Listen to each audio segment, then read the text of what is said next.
Good evening.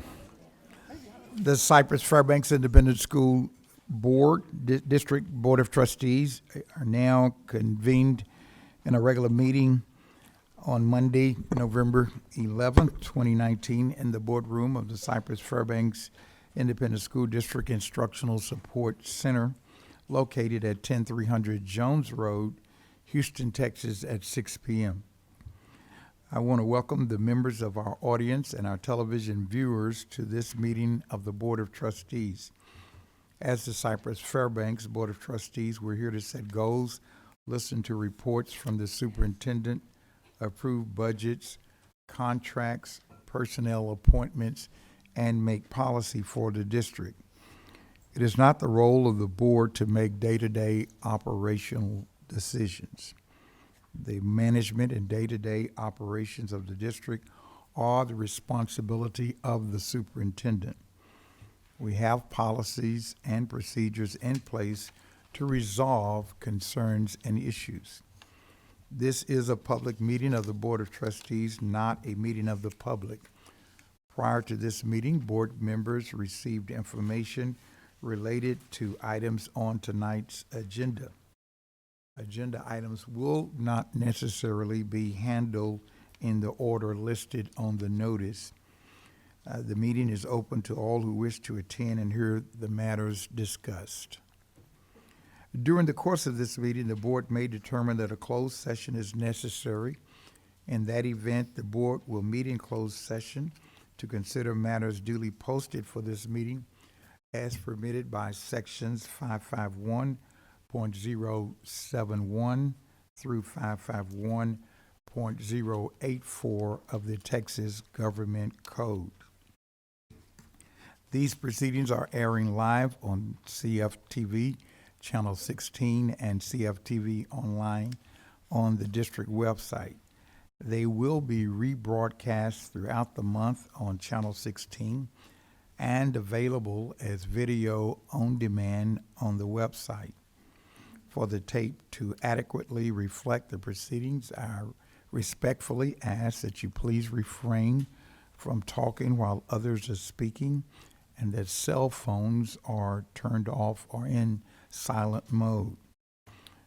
Thank you for taking the time to join us this evening for this meeting and you express your interest in Cypress-Fairbanks ISD. I'd like to also take this opportunity to recognize our community leadership committee members who are here tonight and ask that they would please stand. Kelly Ray, Gilbert Sarabia, Stephen Bailiff, Danica Smithwith. Let's give them an applause for them.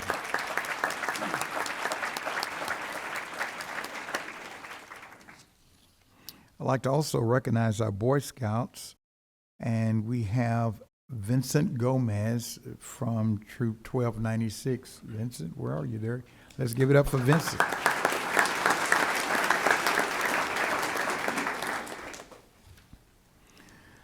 The invocation for tonight's board meeting will be given by Stephen Bailiff, lead pastor of Second Baptist Church, Cypress campus, where he has served for 14 years. Stephen and his wife, Tiffany, have lived in CFISD community since 2006 and have 3 boys that attended Sampson Elementary School, Goodson and Spillane Middle School, and Cy Woods High School. His oldest sons are currently at Texas A&M and the University of Arkansas. Second Baptist Cypress campus has adopted 3 CFISD schools, Salyards, Alt, and Cypress Park. Pastor Bailiff served on the most recent long-range planning committee, and he is a current member of our community leadership committee in CFISD. Second Baptist Cypress does a great job of supporting our staff and students and the community.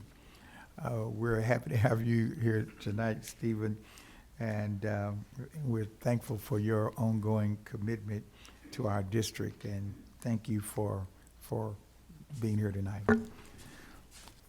We're going to have our invocation, and after the invocation tonight, since this is in Veterans Day, in honor of Veterans Day, the Cypress Springs High School AFJROTC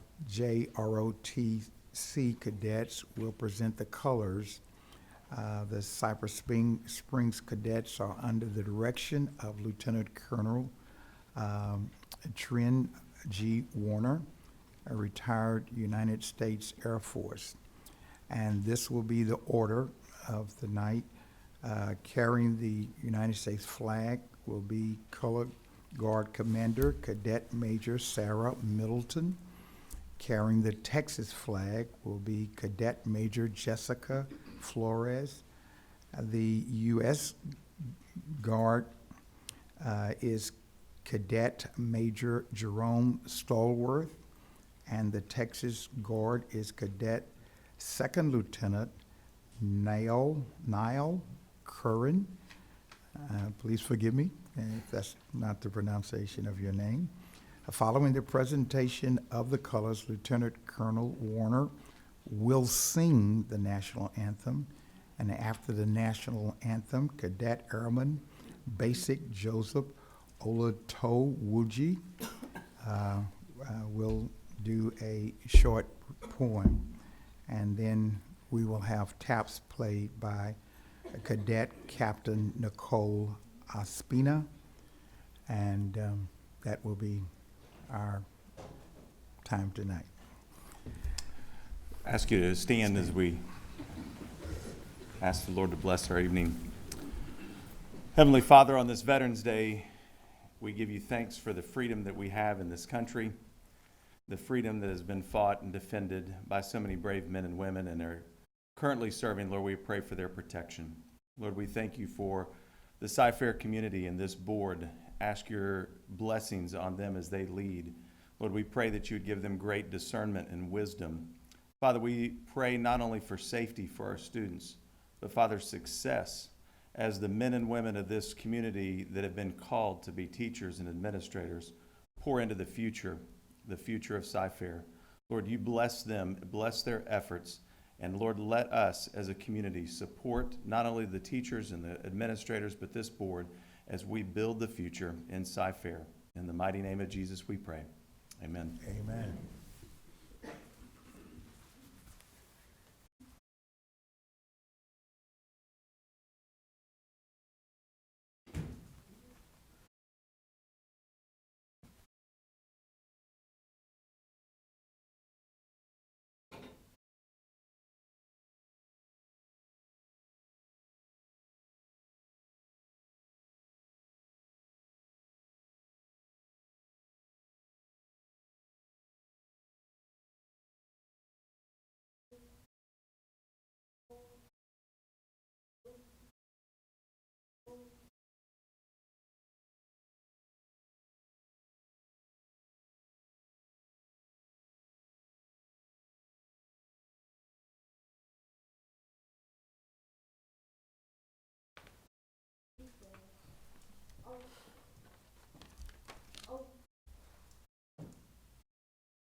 Oh, say can you see by the dawn's early light what so proudly we hail at the twilight's last gleaming, whose broad stripes and bright stars through the perilous fight o'er the ramparts we watched were so gallantly streaming, and the rocket's red glare, the bombs bursting in air, gave proof through the night that our flag was still there.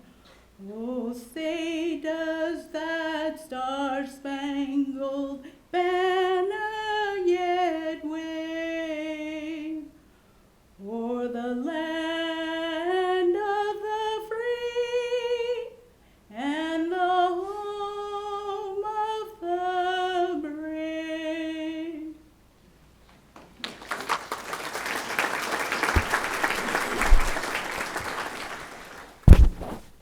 Today, we honor our veterans. I do not know your name, nor for which battle you died. I do not know your home, nor for the tears that were cried. I do not know where you rest, nor the promises broken. I do not know your uniform, and your fears lay unspoken. But I know your spirit exists, that your courage is admired, and your sacrifice is honored by each soul that's inspired. And I offer you from my heart, thank you to Guardians Unknown for offering yourselves for us all, that we may keep freedom our home.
You may be seated.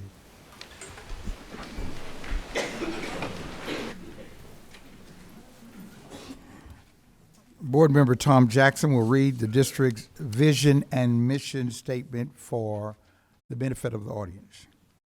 Our vision statement: learn, empower, achieve, dream, lead. Our mission statement: maximize every student's potential through rigorous and relevant learning experiences, preparing students to be 21st century global leaders. We'll now proceed to the recognitions portion of the agenda.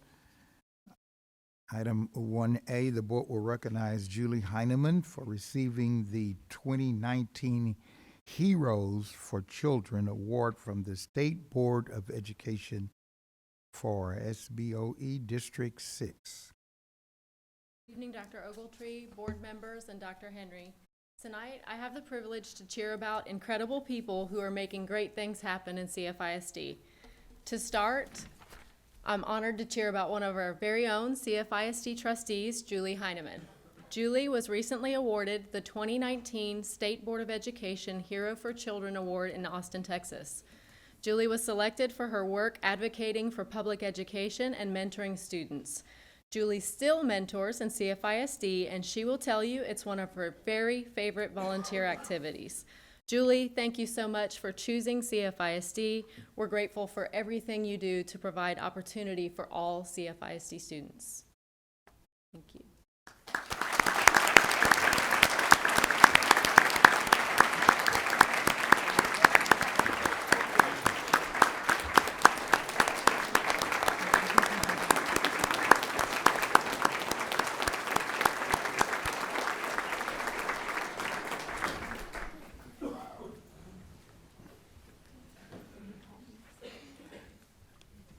Item 1B, the board will recognize Laddie Trainer, manager of Walmart Cypress Neighborhood Market, for his generous contribution to the 2019 CFISD Back to School Expo. I'm super excited to also talk about one of our generous business partners. Walmart Neighborhood Store Copperfield has been a generous supporter of the CFISD Back to School Expo for 6 years. Laddie Trainer, store manager, made the 2019 event the best yet. His team assembled hundreds of individual bags of school supplies and gave them to event participants. Walmart staff also served fresh cut produce, provided immunization education, and gave away bottled water. In total, Walmart gifted $20,000 in goods to the CFISD community. We are grateful for such an incredible business partner. Thank you, Walmart and Laddie Trainer.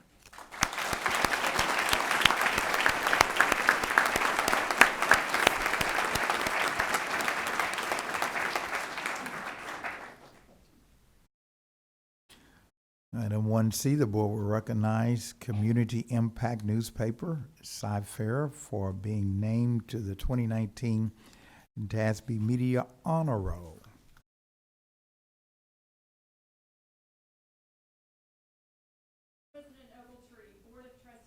Dr. Henry. Tonight we are recognizing Community Impact Newspaper Cyfair for receiving TASB's Media Honor Roll designation for 2019.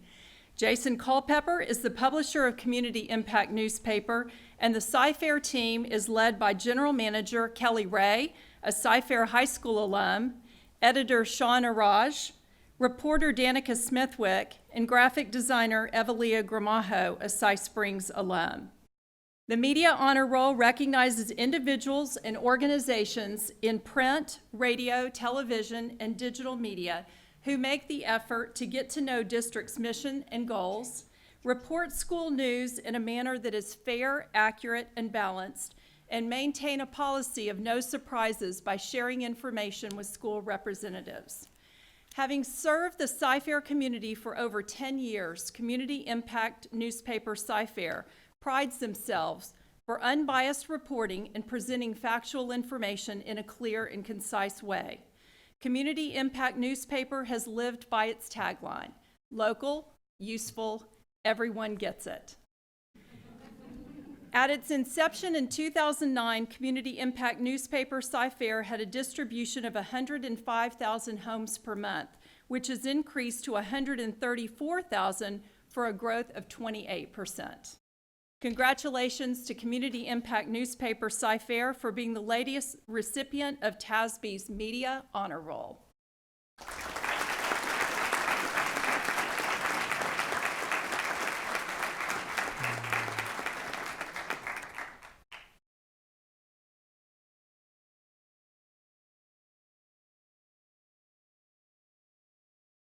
Item 1D, the board will recognize campuses who earned the Superintendent's Incremental Growth Award based on star performance 2018-2019. Good evening, Dr. Ogletree, board members, and Dr. Henry. It is an honor for me to introduce to you the 2019 Superintendent Incremental Growth Award winners. Dr. Henry created the Superintendent Incremental Growth Award back in the 2015-16 school year to acknowledge campuses making incremental growth in the economically disadvantaged and or African American and or Hispanic student groups in all content areas. This criteria are actually quite a bit more rigorous than what is used in state accountability. The award is presented at 3 levels. The Bronze Award is earned through growth in the economically disadvantaged group. The Silver Award is earned through growth in the economically disadvantaged and the African American or Hispanic group. And the Gold Award is earned through growth in the economically disadvantaged and African American and Hispanic student groups. The selection criteria are based on campuses meeting one of the following. For approaches level, growth from the previous year, or 90% or higher in both years. Any growth meets in the meets or masters will also help them earn an award. We will begin with the bronze level campuses showing growth in the economically disadvantaged student group. Our first recipient is Horn Elementary. So if you'll come forward, please.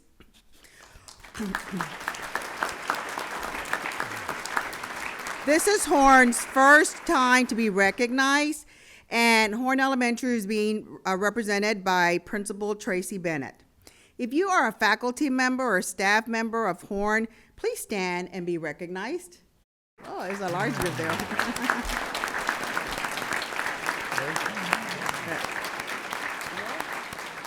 Our next recipient for the bronze level is Sampson Elementary. This is Sampson's second time to be recognized. Sampson is represented by Principal Heather Motsney. If you are a faculty member or staff member of the Sampson team, please stand and be recognized.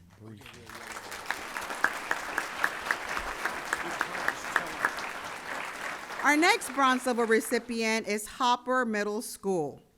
This is Hopper's first time to be recognized, and Principal Wendy Whithouse is here to represent Hopper. If you are a faculty or staff member of Hopper Middle Schools, please stand to be recognized.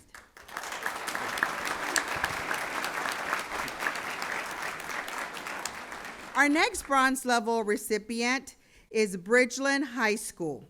This is Bridgeland's first time to be recognized for this award, and Bridgeland is represented by Principal Mike Smith. If you are a faculty or staff member of Bridgeland High School, please stand so that we may recognize you.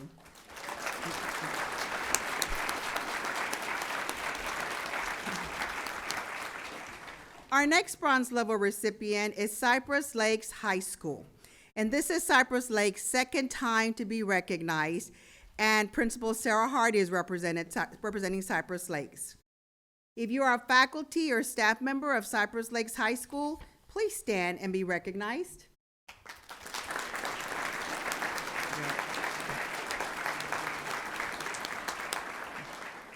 Our next recipient under this level is Cypress Ridge High School. And this is Cypress Ridge's second time to be recognized. Cypress Ridge is being represented by Associate Principal Emily Francis. If you are a faculty or staff member of Cypress Ridge High School, please stand so that we may recognize you.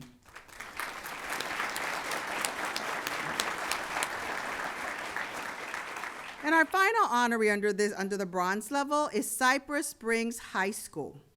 This is Cypress Springs' fourth time to be recognized. Cypress Springs is represented by Principal Cheryl Henry. If you are a faculty member or staff member of Cypress Springs High School, please stand to be recognized.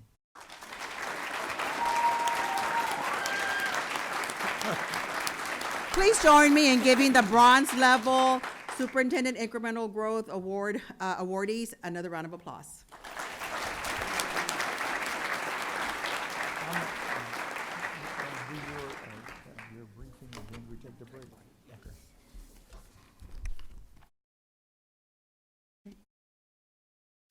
At the silver level, campuses must show growth in the economically disadvantaged group and the African American or Hispanic group. So our first recipient is Black Elementary. This is Black's first time to be recognized, and Black is represented by Principal Kyla Moat. If you are a faculty member or staff member of Black Elementary, please stand so that we may recognize you.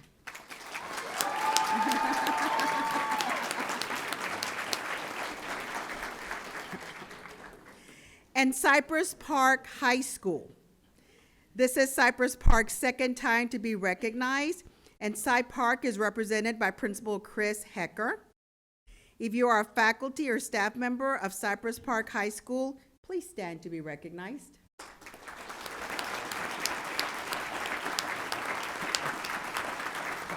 Please join me in congratulating our silver level schools.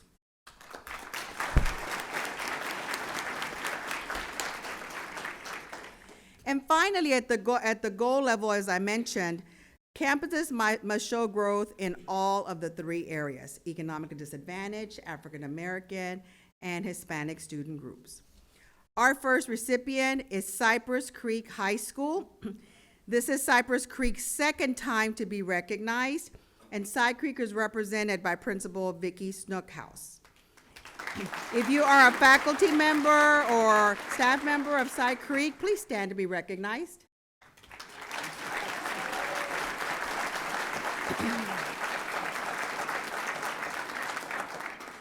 Our next gold level recipient is Cypress Ranch High School. This is Cypress Ranch's third time to be recognized. Cy Ranch is represented by Principal Mike Manis.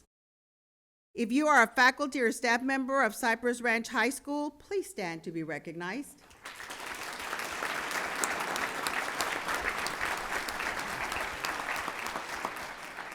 And our final recipient of the gold level Superintendent Incremental Growth Award is Langham Creek High School. And this is Langham Creek's first time to be recognized. Langham Creek is being represented by Principal Dave Hughes. If you are a faculty or staff member of Langham Creek, please stand to be recognized.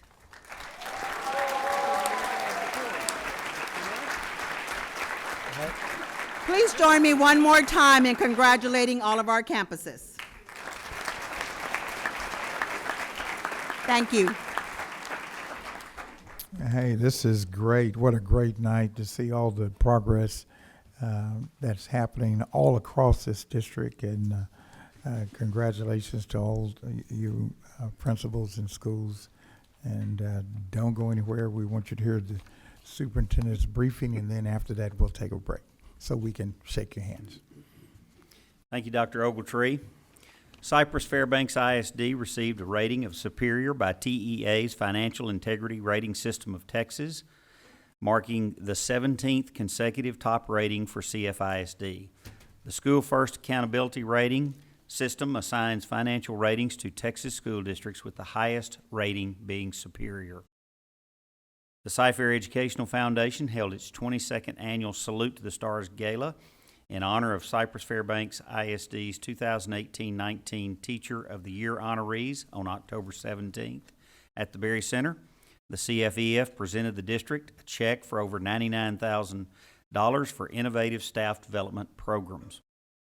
The Bridgeland High School Marching Band was named the grand champion for the second consecutive year at the 5th Annual Battle of the Berry Marching Band Competition held on October 12th at Cy-Fair FCU Stadium. Hosted by the Jersey Village High School Marching Band, the Battle of the Berry welcomed 19 bands from across the Houston area, competing in 4 different classifications based on marching band size. The Bridgeland High School girls cross-country team clinched its second consecutive district title, while the Bridgeland boys cross-country team won its first title at the District 14 6A cross-country championships. And I can tell you, because I don't think I have it anywhere on here, the Bridgeland girls team finished 8th in the state this past Saturday, so we're really proud of that program there at Bridgeland. Bridgeland High School reached the team tennis Class 6A area round, concluding the season for CFISD with the appearance in the second round to go along with the District 14 6A championship. Cypress Ranch, Cypress Woods, Cy-Fair, and Cypress Falls high schools concluded their seasons and finished as by-district finalists. In volleyball, the season ended with 5 CFISD teams qualifying for UIL playoffs: Bridgeland, Langham Creek, Cy-Fair, Cy Falls, and Cy Creek. Bridgeland High School won the 14 6A district championship, while Cy-Fair High School claimed the 17 6A district championship for the second year in a row. And I know this for a fact: Cy-Fair High School volleyball girls are still in the playoffs, and they'll play in the third round of the state playoffs tomorrow. Cypress-Fairbanks ISD, through the Department of Psychological Services and the Guidance and Counseling Department, received a bronze recognition award at the Center for School Behavioral Health's annual conference. The program, which was started by Mental Health America of Greater Houston, allows school districts across the Greater Houston area to come together and collaborate on ideas and best practices through the Center Collaborative and Learning Community subprograms. Thank you, Dr. Ogletree. Thank you, Dr. Henry. We'll now take a 5-minute break. Patrons who have duly registered per policy BED local may address the board and make public comments on an agenda item before the board's consideration? I don't think we have no We one have to some sign up for citizen that. participation. All right. We'll now proceed with the board comments. Any board member may make a comment during this portion of the agenda without prior posting being required. Comments may not pertain to the character of any student, staff, or board member and may not be discussed or deliberated upon at this meeting. All right, board members.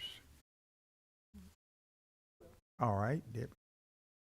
Just quickly, just want to comment, today I attended Swinky Elementary's Veterans Day celebration, and it was really amazing.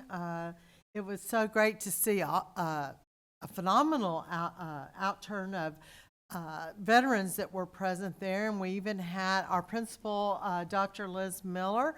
Her brother is Vice Admiral of the U.S. Navy in Washington, D.C., and even flew in to be present and to speak to the group. And it was just a wonderful way of recognizing and celebrating our veterans, and I just appreciate the opportunity to participate today. All right. Tom? The month since the last board meeting has been fast and furious. A couple of observations.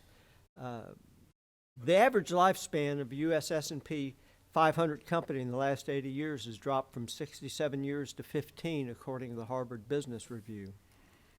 At a recent international management seminar, the question was posed, what are the characteristics of a company that has survived for 100 years?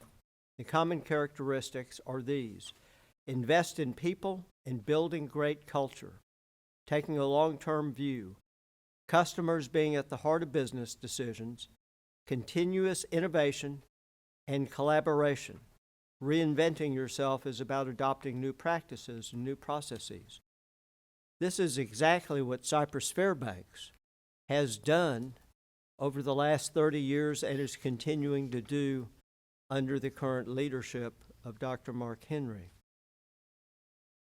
My school visits included stops at Cypress Ridge, Cypress Springs, Hair Grove, and Lowry, and I, along with several of my colleagues, gave half a day when Leadership TASB came at the Cypress Lakes.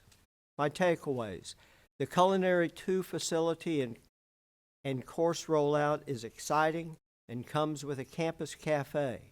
I can't wait to go there to try it out. The Hunch program at both Springs and Lakes continue to be a dynamic game changer for our students, where products they design and manufacture can find their way on the International Space Station, and this program too is expanding to other campuses. The ARC program at Springs, although it's in its infancy, holds great promise in the near future. Talk about building 5-foot-tall robots, not your standard STEM Academy concept. Each of these campuses have their own approach to providing equitable opportunity for all students. With Leadership TASB, we heard from Lone Star College that the college academy approach of Cy-Fair is one of a kind in the state of Texas. A couple of other observations. In this time of school choice mixed with neighborhood schools, this team of 8 must be sensitive to potential perception drain and encourage senior management to address this occurrence, should it happen. The educational ecosystem may be sensitive to intrusive change introduced by new programs or key personnel changes. And once again, we encourage senior management to monitor this. And definitely a tip of the hat to our veterans, the families of veterans everywhere, but also to the campuses across this great district. I stopped at both Feast and Lowry, as I always do, and it was magnificent. Both were full of veterans and their families, and it's very appropriate that Veterans Day comes right after Election Day, because with veterans, they guarantee our right to vote, but also guarantee the right for our children to have a free and public education. So thank you, veterans, a tip of the hat. Bond. Each of my fellow trustees and myself get the opportunity to visit campuses each year, and as a result, I always feel that decisions that we make are more founded in fact than innuendo, and it makes me more comfortable in making those decisions. The past couple of weeks, I've had the honor and opportunity to visit Cyfair High School, where Anna Martin is principal, visiting classrooms, the choir, athletics, and once again, seeing kids more engaged than I could possibly remember. Adam Elementary, Stephanie Thomas is principal and relatively new to the position. This is where my wife began her Cyfair teaching career and has recently been renovated, and most pleased to see how they kept much of the old but made it new and up to date. At Black Elementary and Kylemote, in the midst of field day and a beautiful day as well, so much fun to visit classrooms, talk to students on their projects, and meet many of the teachers. A visit to the music department and being serenaded by the third grade students getting ready for a concert. At the Carlton Center and Rhonda Turin, such a welcoming, warm place. It was much fun to visit the classrooms and to hear from our students as they told me about their off-campus jobs in grocery stores and restaurants and seeing the pride they feel. A new fact that I learned and had not known before, even though it is not a new program, is that the Carlton Center Psychology Department trains interns working on their doctorals. They only take approximately 20, and they have over 80 applications from all over the U.S. What an amazing program, one that indicates how advanced and successful our programs for our challenged youth is across the USA. It also gives us an opportunity to look at people that are becoming psychologists and a first opportunity to hire them. Lambkin Elementary and Gail Parker, it's always enjoyable to visit Lambkin, which was the last place my wife worked in CFISD. Such an amazing success at Lambkin and wonderful students. Again, an older school that has been renovated and turned into a brand new school. Spillane Middle School and Jamie Brookmarkle were part of a very special surprise visit that I'd asked Jamie to help. One of our new APs at Spillane, Trey Watkins, was the spotlight of the surprise with a visit from his mom and dad. Trey's mother and I both serve on the TASB Board of Directors, and Mildred Watkins is a retired principal and serves on the board of La Vega outside of Waco. They thoroughly enjoyed their visit there. Of course, we're extremely proud of their son and extremely impressed with how much our kids were involved in their learning. And it was something that was very prideful. It was a great tour, and the engagement of the students is just ongoing. Last but certainly not least, Leadership TASB Association of the School Boards is a remarkable program that is offering through the Texas Association of School Boards a year-long commitment to study, research, and visit educational communities. Dr. Ogletree was a graduate in 2013, Tom Jackson in 2015 or 16, did we ever decide? 16, and myself in 2011. The 2020 class had asked to come into the Houston area and wanted to visit Cyfair, and we chose Cy Lakes, where they could visit a number of successful programs, including our new Arrival Center, the College Academy, and our career and technology education classes. I am so thankful to Sarah Hardy and her staff for making the visit so special and informative. A special shout out and thank you to Kenya Turner for the organizations, to the Cy Lake students who were our tour guides, and to our culinary arts students for an amazing lunch. Cyfair is truly a wonderful place of diversity, many, many choices, and most of all, opportunity for all.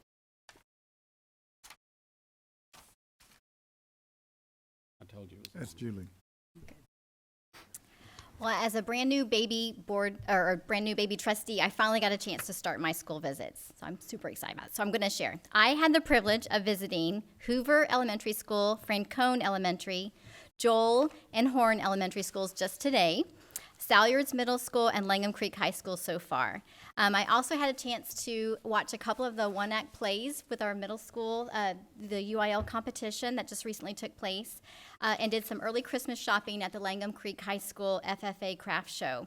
I popped into the Francone Fall Festival, which was a wonderful opportunity for families to get together at the school on the weekend, and also attended several marching band contests and football games with my own kiddos. I also had a chance to participate with the police department's induction for their new class of Explorers, which is a fantastic program for high school students interested in careers in law enforcement. What I observed is that all of our schools have unique and special cultures, but they all share the same focus on educating all of our students. Principals, support staff, teachers are all pour their hearts truly into all of our students. And while we must focus on high-stakes standardized test scores because the state accountability system is floppily designed, I made that word up, but I thought I liked it, floppily designed. We know that our schools are so much more than just test scores. So I'm thrilled to be able to start these visits and look forward to many more. Thank you. Julie, you're going to be a great asset. We like those new words. Yeah. Oh, gosh. I thought it was a cuss word at first, but I guess it's not. That's how I'd use it. I'm going to tell you that. Hey. All right, Don. The only thing I want to say is last month we congratulated Bob on his new TASB officer position, but that meant that Bob had to step down from his board position with Gulf Coast. And so, Bob, thank you for your service there. You're everywhere. You're floffily. Floffily amazing. And then the last thing I want to say is our newly elected trustee, Gilbert Sarabia, is here, and he is also a veteran. So, Gilbert, thank you for your service. I look forward to having you on the team.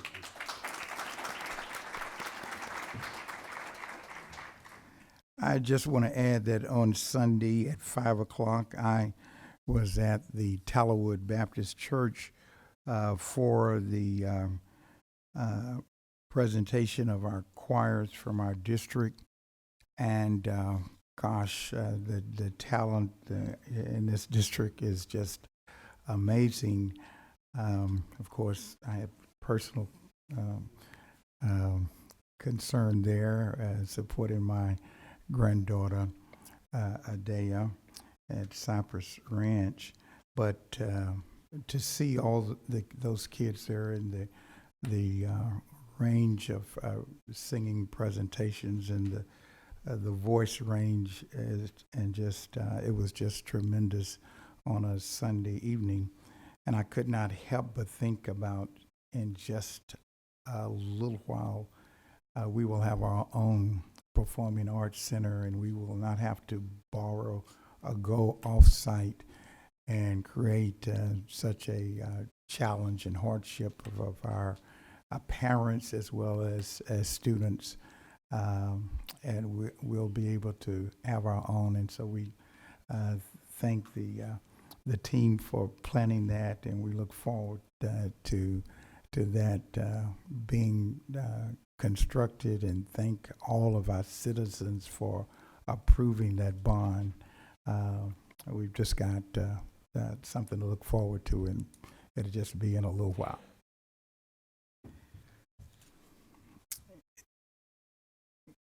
Let's see, the citizen participation portion of our agenda is at 4A.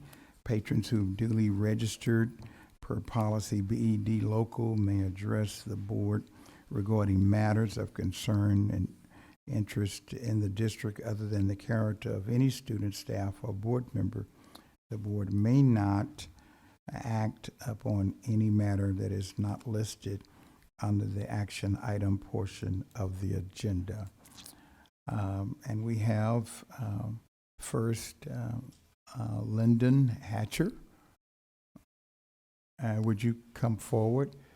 And Mr. Hatcher, you have 2 minutes to speak. And once you begin, right there, once you begin your presentation, the green light will come on. And when you have 30 seconds left, the yellow light will come on. And when the red light comes on, please conclude your presentation. Yes, sir. Okay, good evening to everyone. Reverend Dr. Ogletree, board and Dr. Henry. I'm here just this evening as a parent and a community member to address the issue that has I experienced, my daughter experienced at Pridgeon Stadium when we was at a high school football game. She fell unbeknownst to me because she was with her friends and she had to seek medical attention. So, but when I got to the stadium, I noticed that there was no handrails down the aisles at the stadium. And last year I spoke with the athletic director about the separation of the district as the Eastern District and the Western District. My children go to Cy Falls, so we in the Eastern District, and they utilize the Pridgeon Stadium for their home football games and district games. And so I was asking him, and we voted on a bond to retrofit and renovate Pridgeon. And so I never been to Pridgeon after it was renovated until this season. And so when I went there, I noticed that there's no handrails, concrete steps. And so this year I spoke with the gentleman's chief operating officer, and he said that it's not in the budget to retrofit it's not practical, it's not feasible to install handrails, but it meets the Americans with Disability Act's criteria. And last year, and when we voted on the bond to upgrade and retrofit and renovate Pridgeon, it was to my understanding that it was going to be brought up to grade, not to the caliber of a Berry Center. And so there's been numerous bonds that we passed, and that I don't see the number of deaths that happens at facilities from people 15 and under and teenagers that fall and trip and slip because of no handrails and poorly built and structured bleachers, I think should be at least looked at upon the feasibility of child safety. Thank you, Mr. Hatcher. We've got it. Thank you for coming and sharing that with us. Our next speaker is State Representative John Rosenthal.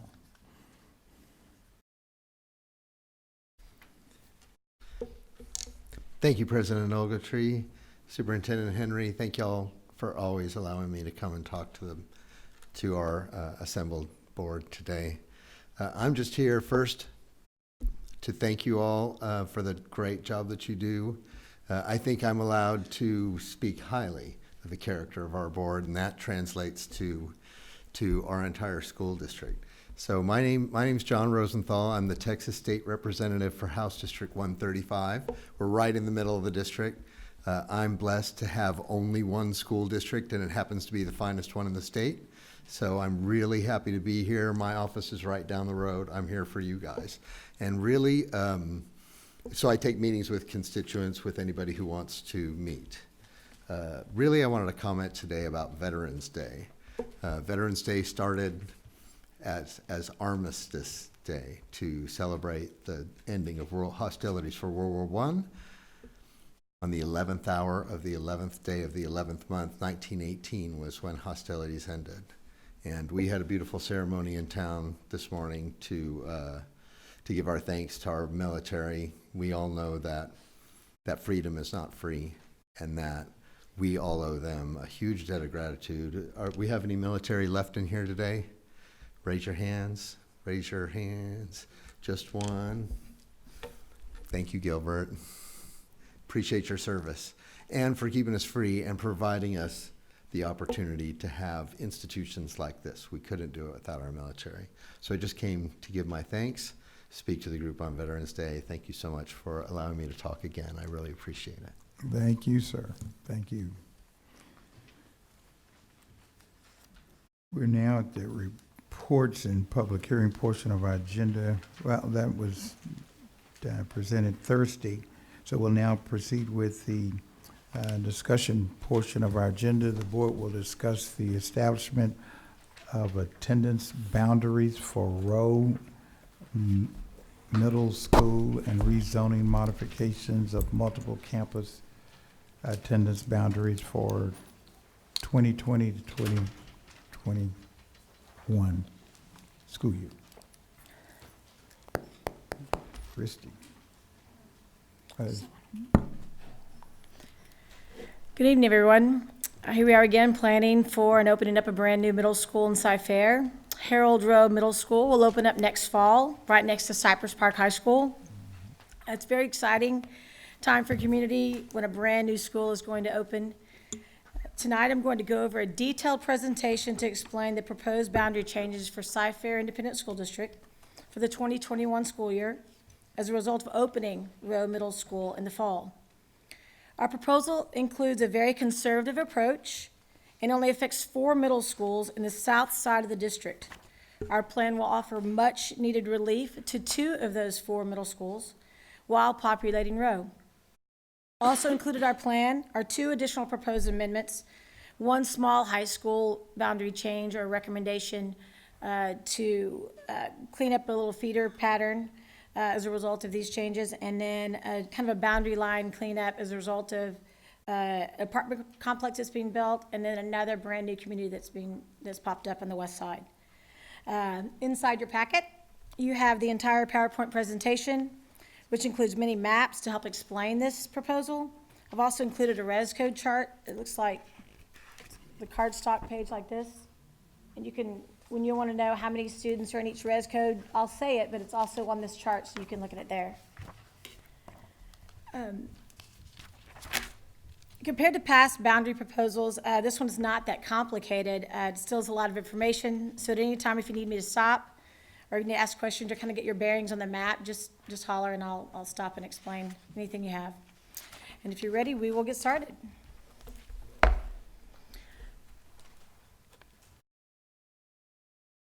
Okay, Joel. There we go. Just like we've done in the past, a boundary committee was formed in early August to start looking at options for opening Rowe Middle School. The following people were on the committee. As you can see, there were representatives from the Superintendent's Office, Transportation, Special Programs, the Accountability Department, Student Services, Athletic Department, Assistant Superintendents over all 3 levels of administration, and of course the Office of Planning Services. In addition to this list, we consulted with PASA on each of our final recommendations. Here's a timeline that we would like to follow. The committee started earlier this year and met more frequently. We hope that you like this option that you see tonight, and tomorrow we'll put this presentation on the CFIC website and open up several different links so that we can get input from the community. And for the rest of this month and up until the board meeting on December 16th, we will collect the feedback, send to you, all the board members, every Friday. Planning Services will read all of the comments and responses and take into consideration all the suggestions and our concerns. We'll share these with the committee and prepare in December to discuss all the input for the community and, if need be, take action and any adjustments that the board would like us to make. According to this timeline, the committee would like to make this final recommendation at the December board meeting if possible. This would allow us to start early projections a little bit sooner this year than we normally do. Okay. When looking at attendance boundary changes to populated school, we consider the following. We have campus feeder systems, community neighborhoods, enrollment projections, geographical proximity of students to schools, input from the community, location of thoroughfares, creeks, easements, and other structures. We try to minimize all these changes, and school capacities. I also want to remind you that although we do not have a set date for the opening of Middle School 20 in Bridgeland, Middle School 20 definitely shaped our proposal with a more conservative approach. We don't want to move kids twice, and we don't want to move kids just to move kids.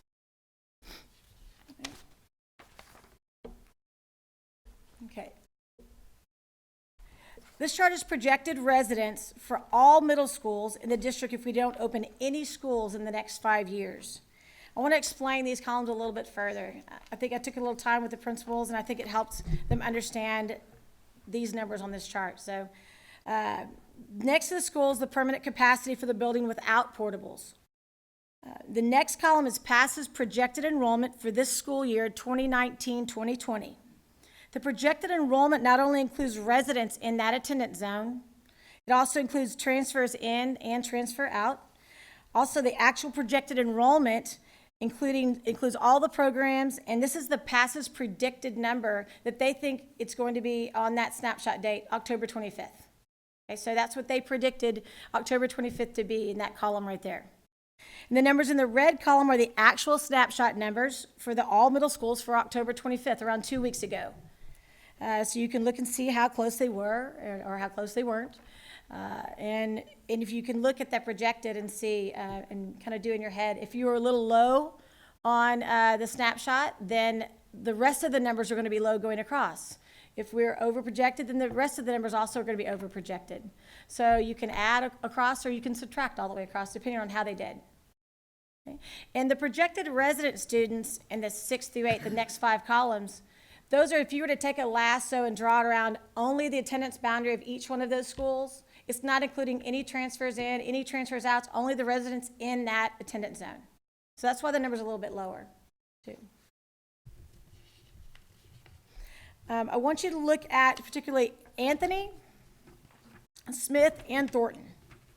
For all 3 of these schools, they are currently over their projection, anywhere from 24 to 71 students. So all numbers to the right will also be a little bit low. We need to provide immediate relief to Anthony and Thornton.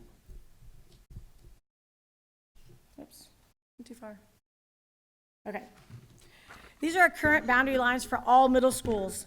The red stars are the new middle schools in the future.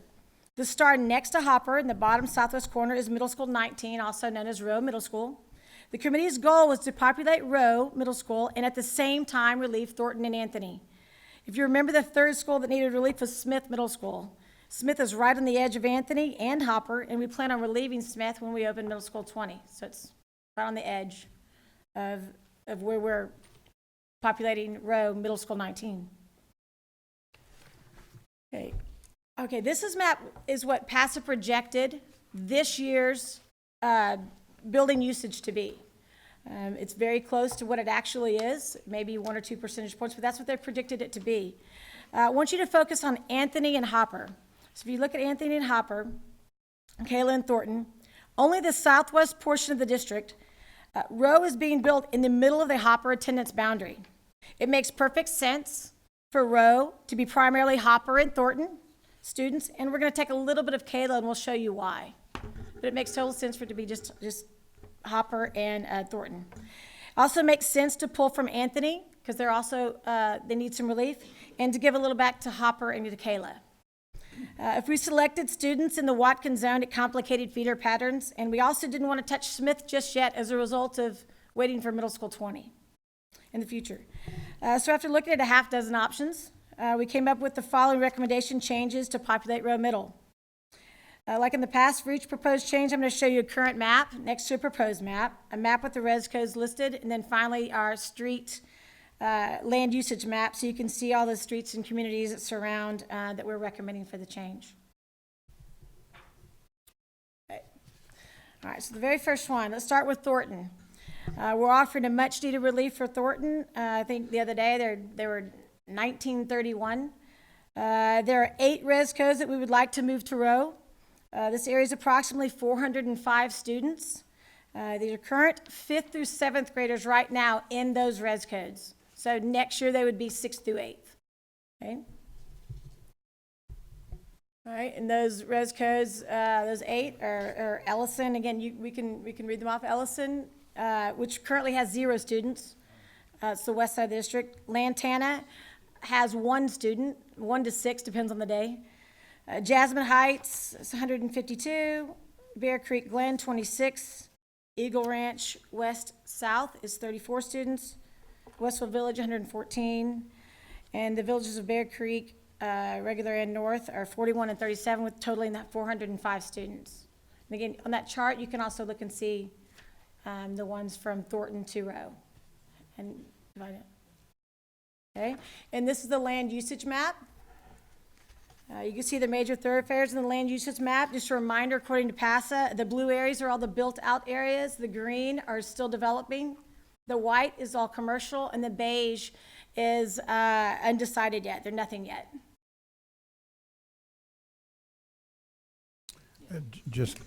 We have a question. Sure. On, just because I've been by there and seen it, Ellison, is that a pretty big development? It looks, It's planned to be really, really big. It's right now they've only built in the Katy part of it, is my understanding. okay, so that community will be split between us and Katy ISD? Okay, okay.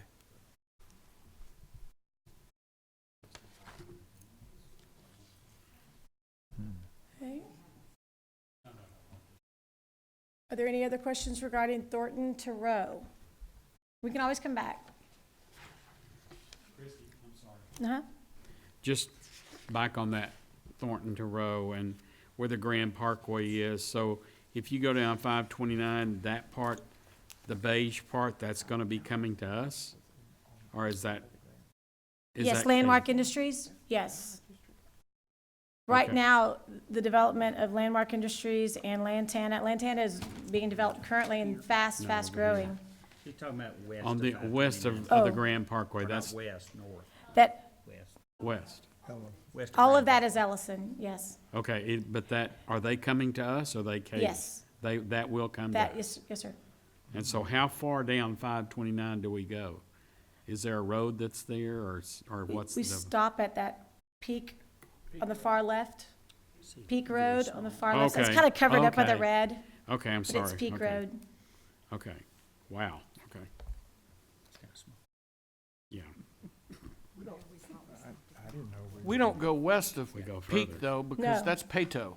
Right, this That's is, Katy. this is the line in the bottom southwest corner of our whole district map.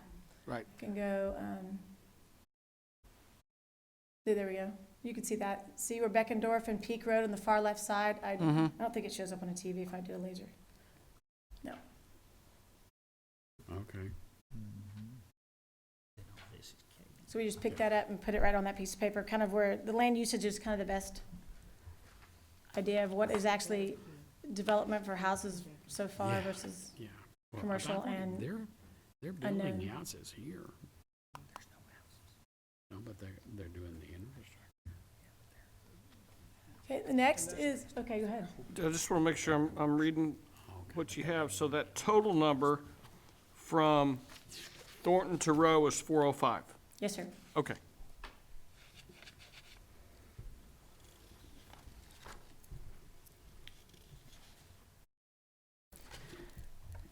Next, we have Hopper to Row. This is also 9 res codes with approximately 525 kids. Again, we're plopping Row right in the middle of the Hopper, land. And there's, right by there is where Cy Park is, all of the people live in the bottom southwest part of the now Row attendance. So they will be moving west, but as of right now, all 525 kids are coming in that bottom southeast part of what is the Row boundary line. Okay? And those 9 res codes are Settlers Village South, there's 23 kids. Cypress Oaks is 41 students. McGill, right now, there's 0. Highland Creek Ranch is 146. Lakeville is 112. Bear Creek Meadows West is 60. Eagle Ranch West is 35. Freeman Douglas right now is also 0. Settlers Village 108, totaling 525 students. Okay, so 405 from Thornton, and then 525 from Hopper. And this is their land usage. That's what I was talking about. You see right with the stars in West Green is where we have our campuses. But the bottom right area, all the blue, with the exception of one subdivision to the right of West Green that's, already almost finished. That's all 525 students are coming just from that bottom southeast corner of Hopper, of now to be Row. Okay. And then what's the size of McGill and Freeman Douglas? Because if they're at 0 now, is those relatively new developments? What I can share is that I know that they were recently purchased, and the plan is to be community homes.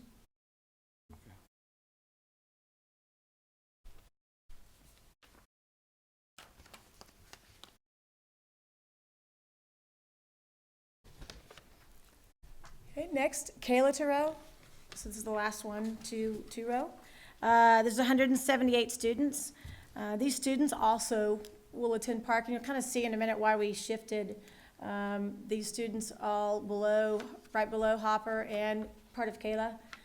We wanted to clean up some of the feeder too, and we couldn't go south of that because that was Watkins and that was Cy Lakes. So we wanted to keep everything aligned in with the feeder patterns. So it was beneficial to include Kayla to our proposal. We have Rose Code 46 Bear Creek Meadows. There's 78 students in there. 642 Res Code Bear Creek Meadows is also 55 students. And Bear Creek Plantation, there's 2 sections that are split between the schools. 45 students with 178 total. This little area, there's ALC West, Joel, and Hoover right in the middle of those 3 Bear Creek, all neighborhoods with Bear Creek in the front of it. And they're all built out as well.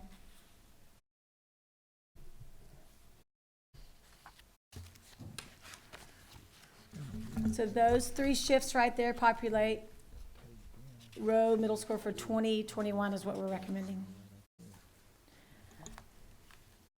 And since we pulled from Hopper and Kayla, we also need to relieve Anthony. So we're going to pull from Anthony and give to Hopper and Kayla. So the very first one is Anthony to Hopper. This is 374 students. This is 2 res codes. And this is Yopon Ranch. And Remington Grove. Yopon Ranch has 246 students, and Remington Grove has 128 students. And the land usage map there, this is between Fry and Barker Cypress, right on top of Greenhouse, with Loggenbow and 529 being the north and south borders.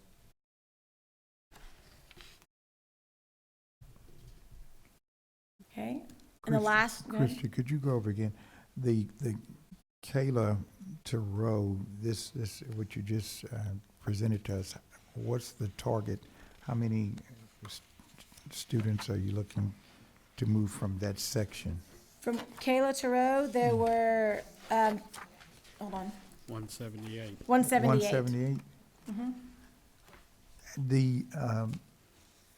The transportation from that section to Rowe,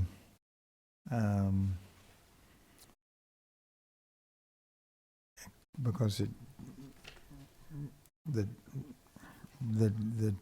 timing and everything, you all looked at that. We had versus you're cutting through- transportation was a part of our committee, and they shared that Rowe would be a tier 2 school, being right next to Cy Park.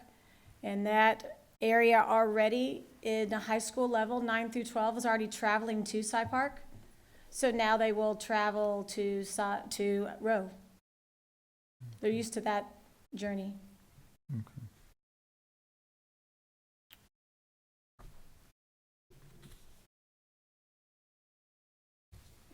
And with this, you've got all of Rowe will go to Park, correct? Mhm. Okay. Yes. Well, in the very end, yes. That's our recommendation. We'll make one little adjustment in the end, but just to make that happen, yes.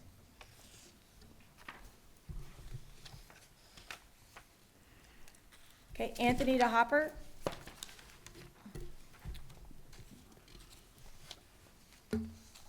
That was the Remington Grove and the Yopon Ranch, 374 students.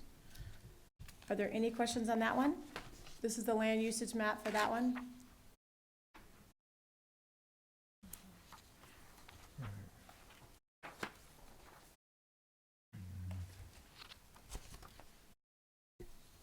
I don't want to go too fast, so.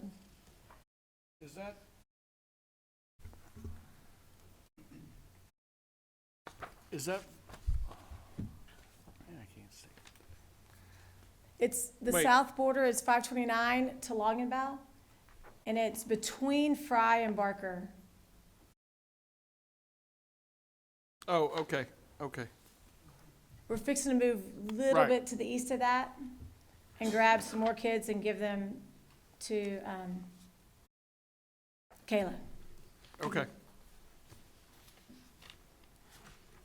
Okay, the next one, Anthony to Kayla. This is 307 students.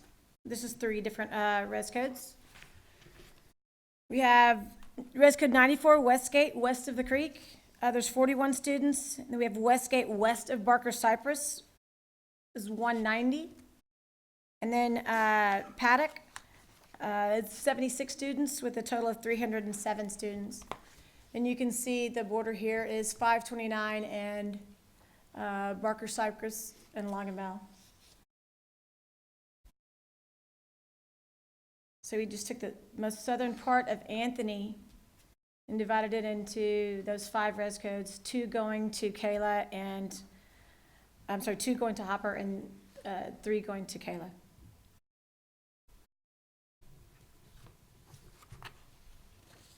Okay.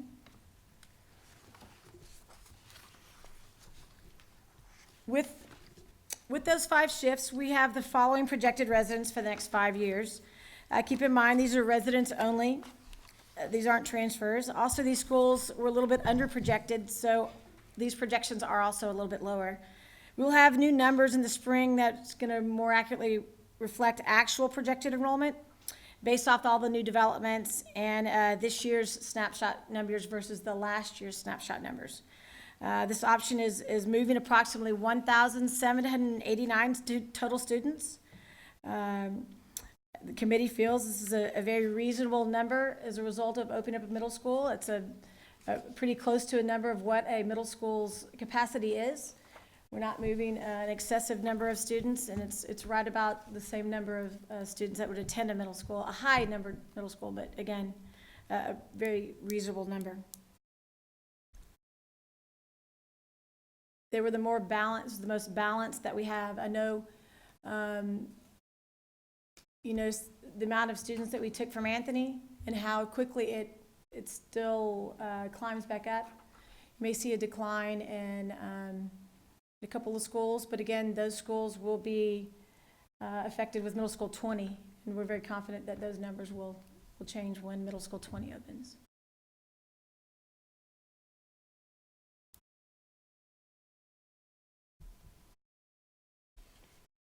Okay, so when we did this, and then we looked at a picture as if we pretended it was complete. This is your question, Mr. Ryan.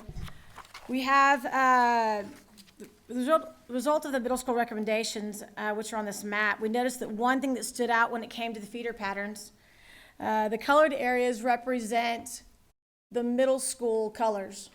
Okay, so the middle school colors.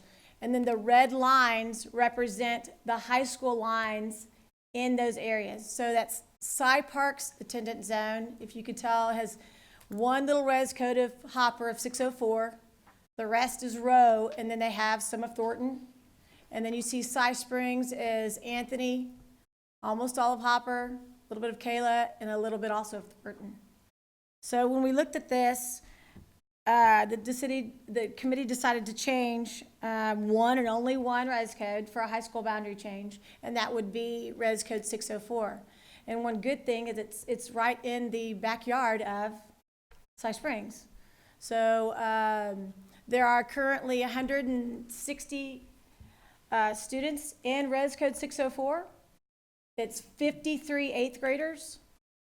So next year, our recommendation would be that those 5th graders start Cy Springs next year. And every year, it's about 50-something students, roughly, that would start attending Cypress Springs instead of Cypress Park. And that would make Rowe a pure feeder to Cy Park, and it would make Hopper a pure feeder to Cy Springs. And if you see down,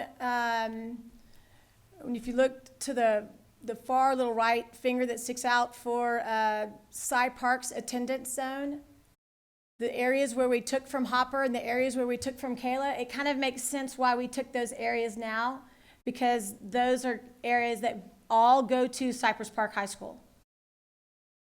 So before, they were going to Kayla and then Cy Park. And now none of Kayla will go to Cy Park.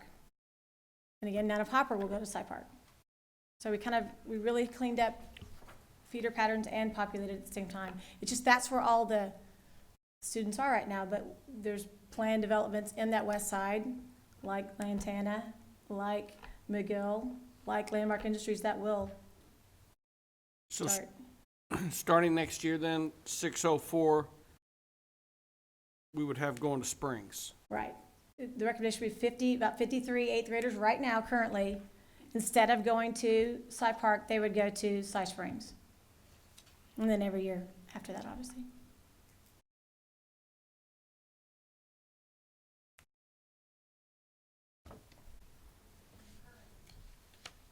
The current ninth graders, 9 through 12, would remain at Cy Park. Mhm. We would not move the ones that have already started at Cy Park. Right. Only the incoming ninth graders would be rezoned from Park to Springs. And then we would do what we usually do with siblings in some of those cases? Okay. Yeah, we're gonna talk about that too. The 604 students, the eighth grade, have a sibling, and it's going to be in the 10th, 11th, or 12th grade next year. If they have a sibling that goes to Cy Park, they are allowed to have a sibling transfer to Cy Park instead of attending Cypress Springs. We'll talk about all three of those in just one second. So on this map, again, there's the current where it kind of stands out. 604 is Hopper, and there goes to Cy Park, and then our proposed is it would actually go to Hopper and then Cypress Springs. Okay. And with that recommendation, here are the numbers for Cypress Park and Cypress Springs for the next 5 years. Again, these are residents only, so it's hard, but roughly right now it would be about 50 to 55 students every year, anywhere between 40 to 60 on bypasses numbers on residents only.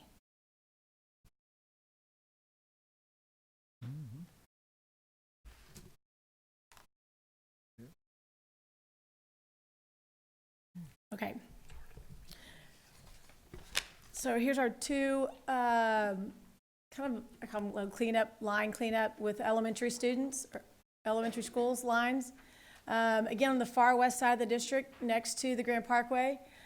We talked about the subdivision Lantana. It's res code 278. We started this, I don't think anyone was in that res code. Then there was one, and now we've heard there's 6. But that line that comes down north to south, right next to the word Walker on the left in the beige area, that is Lantana, and it is growing really, really fast. That area right now currently goes, this is a great, great recommendation from the Transportation Department. They currently go all the way down 529, down to Fry Road, and then they take Whistle York to Hemingway. Where now, if we approve this recommendation, they can take 529, turn on Settlers Village, and just go straight to Walker. So this was, again, there wasn't a development. Now there is a development, and it just makes sense for that entire section to go to Walker Elementary. Again, this kind of shows the land usage. It's the creek runs straight through where that diagonal line cuts through Lantana, and then the very bottom is again a not developed communities.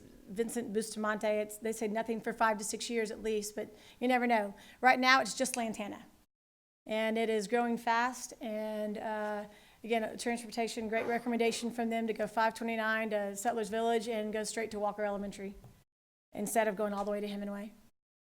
And while it's new and developing, it's the perfect time. So with those numbers, again, we're recommending them to attend Walker. It's a much shorter commute. Lantana is the fastest growing area, and it makes the numbers more balanced with Lantana being a fast growing community. They both have the same capacities, and Walker is, well below them right now, but they will catch up with this one community. Christy, next to Lantana is the area that says Landmark Industries. I noticed they're on both sides of 529. What is that? Is that a neighborhood or is it commercial? It is just recently going to be told of us, it's going to be a community with homes and commercial. And just for your information, it's about 1,000 acres. So it's going to be a big commercial slash residential area. Yeah. Okay.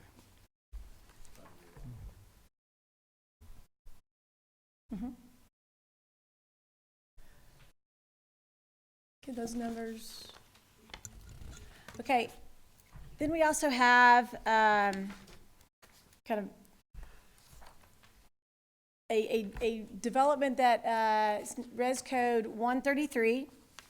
This was going to be a community for retired people, and now it's going to be for younger individuals. This development is Res Code 133. They predict there to be 25 students in the fall.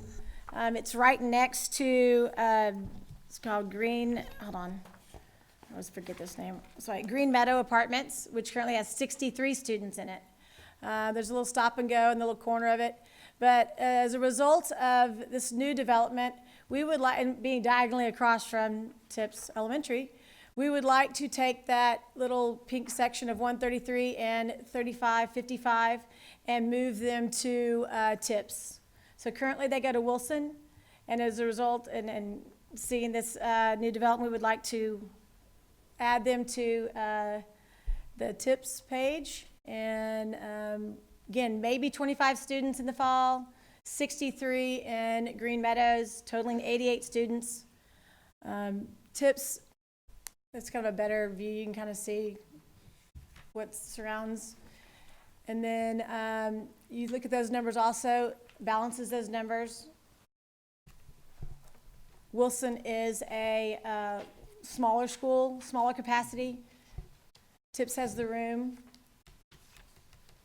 And those are the projected numbers for the next 5 years for that suggestion or that recommendation.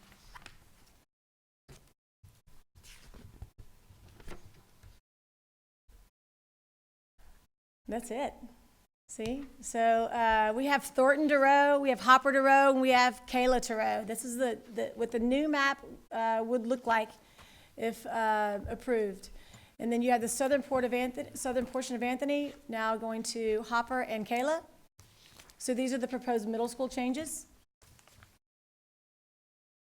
And then we have the two kind of line changes as a result of the new development with Lantana and the new Esperanza apartments and the Wilson and Tips. And then not included, we have at 604 was the boundary change as a result of making the feeder patterns aligned. Yes, regarding boundaries, so this would be any fourth grader, Hemingway that wanted to stay at Hemingway instead of going to Walker, or a fourth grader at Wilson didn't want to go to Tips. When we talk about elementary students that would be affected, fifth graders next year, so fourth graders now, may remain at their current elementary school on a student transfer if the parents provide transportation, and this opportunity is not available for siblings, younger siblings. Okay, and a reminder of the middle school, it's the same thing. These are the current seventh graders, so this would be all of the middle school changes that we are recommending. Again, they remain at their current campus middle school on a student transfer if their parents provide transportation. The opportunity also is not available for the younger siblings. And then we shared a while ago, if a student, the eighth graders, the 50 through eighth graders that we're recommending from Res Code 604 to now attend Cypress Springs, if they have an older sibling next year that would be in 10th, 11th, or 12th grade at Cypress Park, they would be eligible for a sibling boundary transfer and attend with their older sibling. And would be eligible for UIL remainder of the entire time that they're there.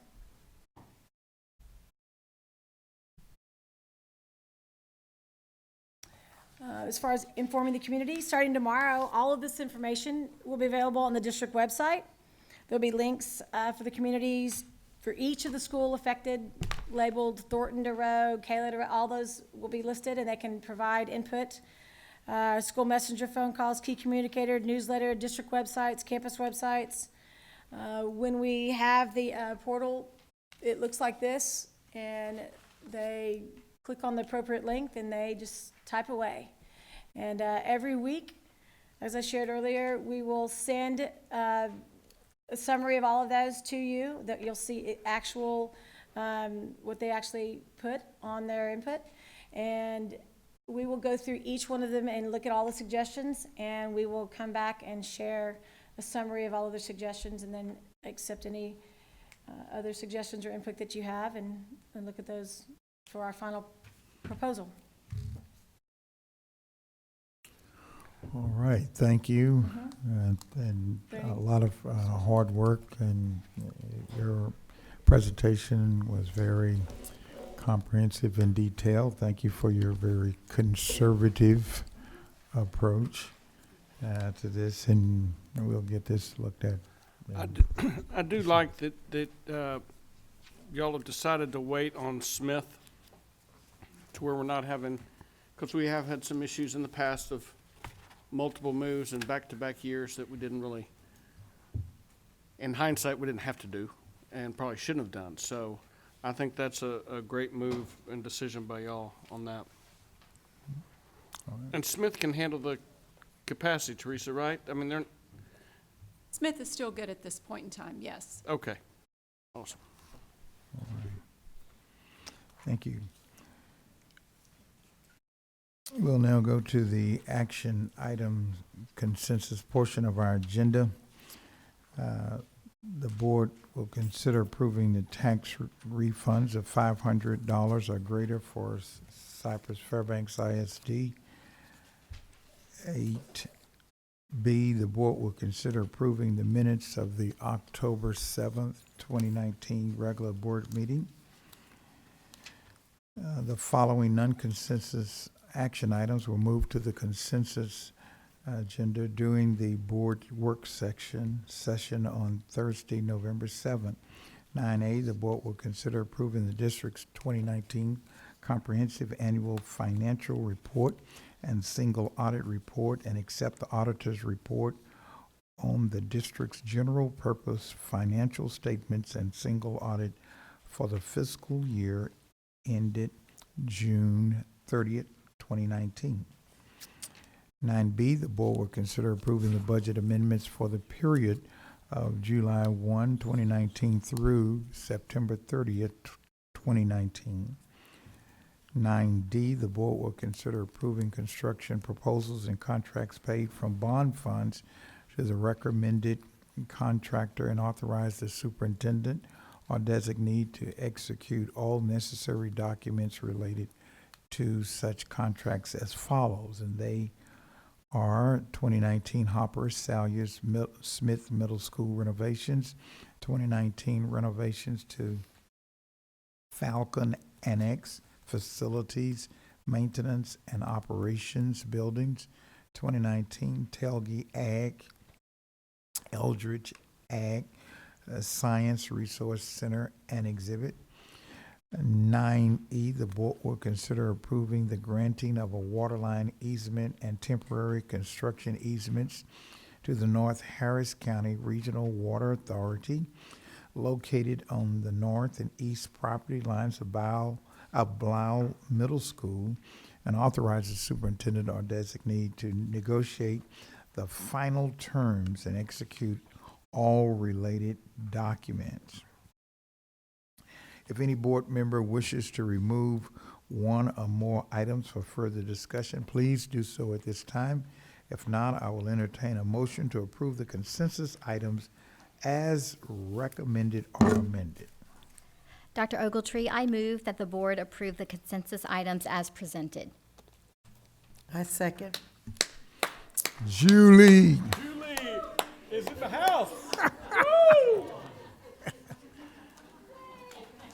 We should probably take another 5-minute break. All those in favor, would you please raise your right hands? Thank you. Thank you.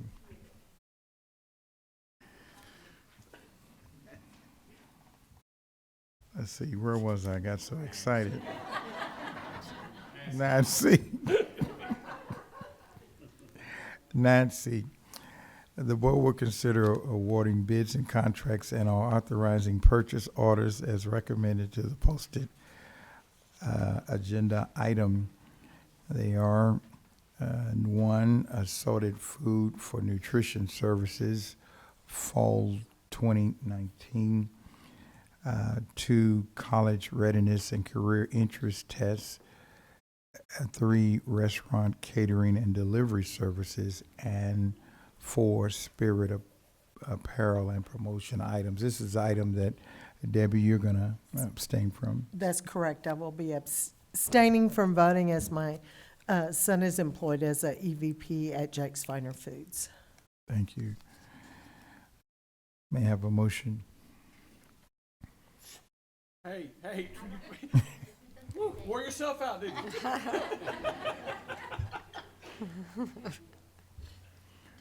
Okay. I move that the Darcy. board approve the awarding of contracts and bids and/or authorizing purchase orders as recommended in the agenda item. May I have a second, please? Second. All right, any further discussion? All right, all those in favor, please say, oh, raise your right hand. I was trying to say hi. We'll do that next time, okay. All right, 9F, the board will consider approving the targeted improvement plans for Bain Elementary and Francone. May I have a motion, please?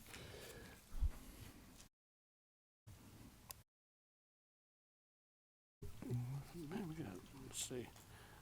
I move that the board approve as written the targeted improvement plans for Bain Elementary and Francone Elementary. Second. Second. Do we have any further discussion on this item? Tom? Linda, just to go back over some of this, what was the overall rating that the district received prior to administrative adjustment?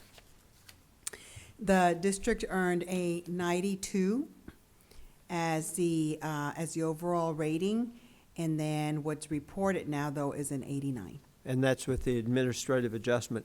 For that 92, is that comparable to some of our neighboring districts?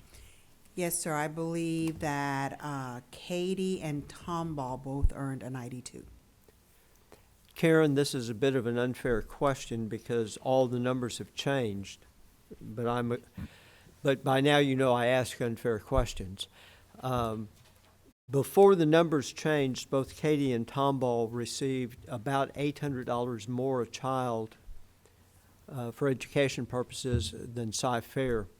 Do we have any idea what that discrepancy is now under the new House bill? I do not know what it is, but I can get that for you. I know what it was before, but not what it is now. Thank you. Linda, a follow-up question. It appeared that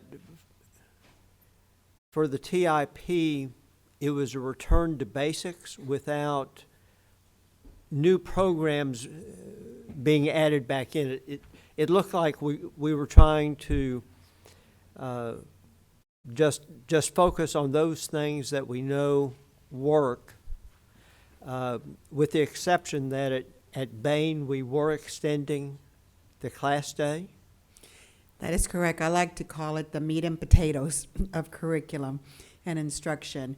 And even with the extended day, it is still the meat and potatoes, making sure that we're understanding the standards, that we are doing a great job with first-time instruction, and that we're supporting our kids and monitoring.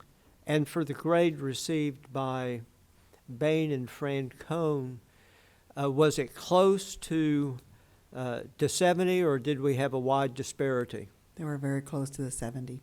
69 at one, and Ashley, what was the other one? Do you remember? Francone? Yeah. They were 69 was one, it was either 68 or 69, the second one as well. So they were on the cusp. But I do know that the board prefers all of these to be at the 80 level. Yes. So we do have an opportunity for further growth. Absolutely. in those areas. A follow-up question on Franconia, because that's where our pilot program was for pre-K. The analog is where we had the Avanci full-day program. And I had a number of visits, but also interviews with the principal of that school after pre-K rolled out. And one of the anomalies is that even though of the 80-some-odd students who started pre-K, only 5 were still there as 5th graders, when that cohort class moved up to 5th grade. What I was told is that the attainment level for each grade increased as that cohort class moved up. I wanted the answer to be that it was because of pre-K, and the principal said not the case. But I wonder in hindsight if perhaps that is part of it as we build capacity within the students. My question for you in Franconia, are we seeing that same pattern of increasing capacity in the students, or was that just a standalone issue at the elementary where we had the Avanci half-day plus the Cy-Fair half-day? No, we certainly are seeing that at Franconia as well. And part of when as you're talking reminds me of a big piece of it is the expectations that are set, and they're set at a very young age, and then they're just nurtured throughout the grade levels. Another follow-up question, and this goes to my board comment about the educational ecosystem. I did ask at a future time if you'd be able to supply information on mobility. I would also like for us to take a look and see what type of campus leadership mobility, if any, that we happen to have at either of those two schools. Okay. We'll work on that, sir. Yeah. Very good. Thank you, Linda. Linda, if any other questions? Just a couple of questions, please. As I understand it, what you presented on this targeted improvement plans, this was a plan that was formulated in conjunction with working with the principals of both of the schools. Is that correct? That is correct. It was in conjunction with the principal, with some of the leadership there, as well as some of the district leadership, such as Dr. Claiborne and Dr. Goree and Christina Cole, our assistant superintendents. Okay. And I think you would say it's very important for the principals to buy into the plan and for this to work. Is that correct? Absolutely. The ownership of this plan by the principals is critical, and it is, as I shared on Thursday, we're a team, but certainly the plan does belong to the principals. They are the ones that worked on it, made sure that all the targets were attainable, and then ready to, and have shared it with their campus, their teachers and their campus leadership as well. All right, thank you. Any other questions? All those in favor of 9F, would you please raise your hands? All right. Yes, unanimous. 9G, the board will consider approving the campus and district performance objectives for 2019-2020 campus and district improvement plans. May I have a motion? Dr. Ogletree, I move that the Board of Trustees approve as submitted the campus and district performance objectives for the 2019-20 campus and district improvement plans. Second.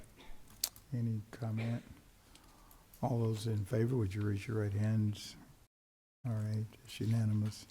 We'll now move to the superintendent's briefing portion of the agenda.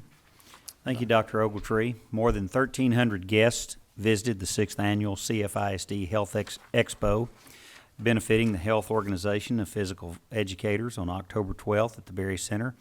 The event was a partnership between the Cy-Fair Houston Chamber of Commerce and CFISD and underwritten by Memorial Hermann Cypress.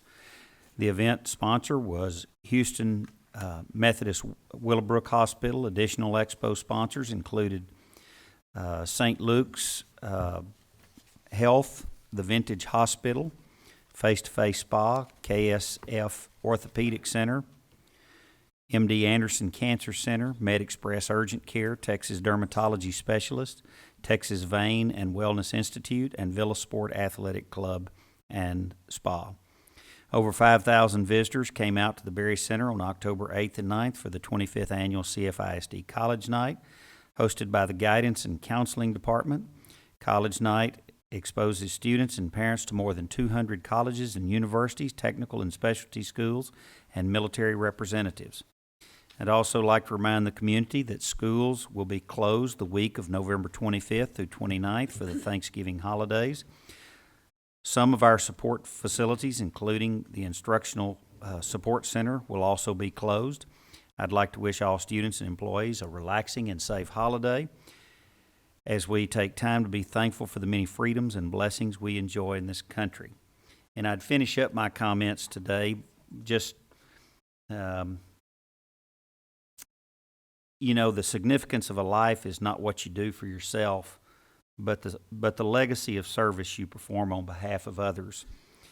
And this is the last meeting, and I know that she's going to be honored at our next board meeting by this Board of Trustees, but on behalf of the superintendent, administration, employees, the citizens of this community, I'd like to thank Darcy for her service. But Darcy's not only served on this school board with great class and great dignity, she's also a huge sponsor and supporter of the American Heart Association. She's a vital member of that, and she's been honored for her work there. She is also one of the key people that helped begin Lone Star College Cy-Fair, which is a real jewel for this community. And our students and our community benefits not only economically by Lone Star College Cy-Fair, but 22,000 students, and 65% of them are Cy-Fair ISD students, are making college a reality because of the vision that Darcy had, along with some others, to start Lone Star College Cy-Fair. She's also been very involved in the Chamber of Commerce, and just her efforts and work to help build this community for the past many decades has turned and helped create Cy-Fair where it is a destination community and a destination district. So Darcy, I appreciate you so much, and on behalf of all of the employees of Cy-Fair ISD, thank you so much for your volunteer work.